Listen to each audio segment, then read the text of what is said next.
على رسول الكريم اما بعد فاعوذ بالله من الشیطان الرجیم بسم اللہ الرحمن الرحیم۔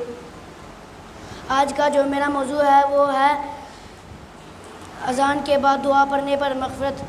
جناب رسول صلی اللہ علیہ وسلم کا ارشاد ہے، جو شخص اذان کے وقت جانی جب مؤذن اذان دے کر فارغ ہو جائے تو یہ دعا پڑھیں: اشہد ان لا الہ الا اللہ وحدہ لا شریک لہ واشہد ان محمدا عبدہ ورسولہ رضیت باللہ وبالاسلام دینا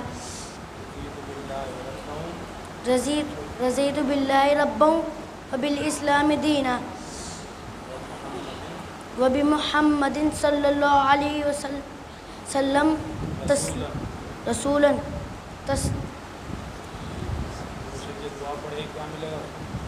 تو اس کے گناہ بخش دیے جائیں گے۔